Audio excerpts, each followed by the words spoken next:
This really gets to the heart of it. You see, failure in leadership rarely comes from a lack of competence.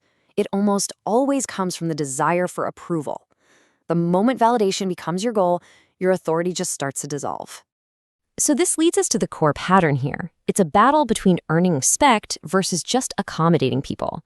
Every leader faces this choice, this constant trade-off between two opposing forces that will ultimately define how effective they are. And here's that conflict laid bare. On one side, you have accommodation. It prioritizes comfort, it avoids friction, all to get approval, but the price is your status. It actually lowers it.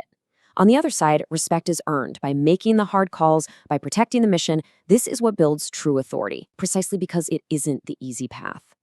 Okay, so how does this pattern actually play out? Because this isn't just theory, right? We see this game of authority in action all the time, especially during those critical moments that can define a leader's career.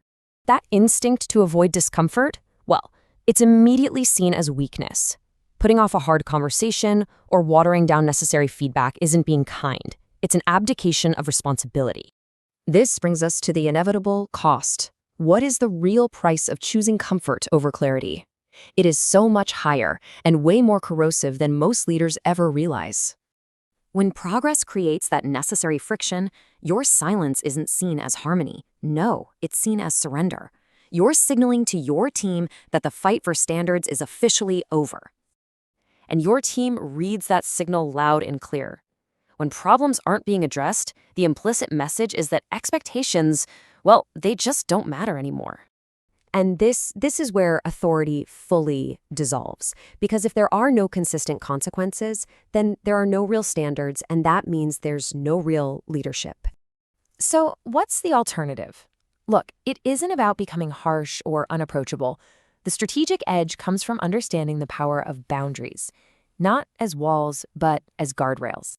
Authority-building boundaries are really defined by one thing: the strategic refusal to accommodate things that weaken the team, its standards, or the mission.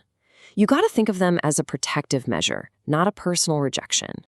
Saying no isn't personal, it's a strategic tool. You use it to protect your most valuable assets, your time, your standards, and the mission itself. This is what signals strength, and this is what builds respect.